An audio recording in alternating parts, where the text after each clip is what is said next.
హోలీ పండుగ రోజైతే విషాదకరమైన ఘటన అయితే జరిగింది.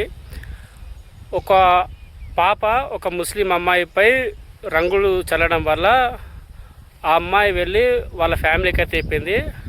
అయితే ఆ ముస్లిం అమ్మాయి వాళ్ళ ఫ్యామిలీ దాదాపు 24 మంది అందరూ కలిసి ఆ హిందూ అమ్మాయి అయితే పాప రంగు జరిగింది కదా, వాళ్ళ ఫ్యామిలీ మీద అటాక్ చేసినారు. ఇష్టం ఉన్నట్టుగా ఇష్టానుసారంగా అయితే చిత్రవదంగా అయితే కొట్టారు. అందువల్ల తరుణ్ అనే అబ్బాయి అయితే చనిపోయాడు.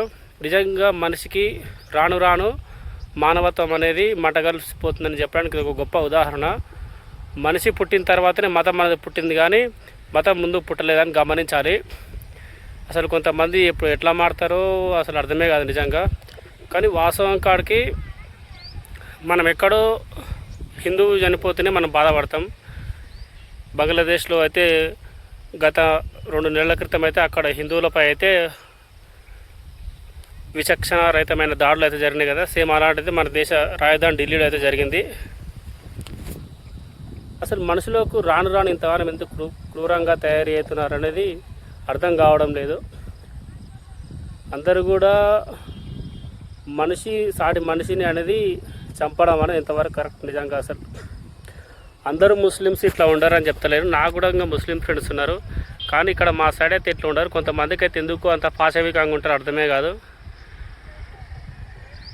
మొత్తానికైతే చాలా చాలా బాధాకరమైన ఘటన జరిగింది. పండుగ వేళ ఇండియా సంస్కృతి హోలీ పండుగ అనేది. అదే ఒక హిందూ అమ్మాయి మీద నార్మల్గా హోలీ అట్లా రంగు చల్లితే ఇలాంటి పరిస్థితి ఉంటుందా అసలు మన భారతదేశంలో? మారండ్రా బాబు నిజంగా. అసలు నేనేం చెప్పాలంటే ఒక్క ముస్లిం వల్ల మిగతా ముస్లిం కూడా చెడ్డ పేరు వచ్చే అవకాశం ఉంది. ఇదైతే మాకు నచ్చలేదు, నాకు నిజం చెప్పాలంటే. అందుకే ఈ విషయం అయితే మీతో అయితే షేర్ చేసుకోవాలని అయితే వీడియో అయితే తీసిన. ఏమైనప్పటికీ మనం భిన్నత్వంలో ఏకత్వం అంటాం, కానీ ఇలాంటి సంఘటనలు చూసినప్పుడు ఆ ఏకత్వం అనేది నశించిపోతుంది ఏమనిపిస్తుంది. ఓకే మరి ఉంటాను, బాయ్. నేను మీ విరసం యాదవ్.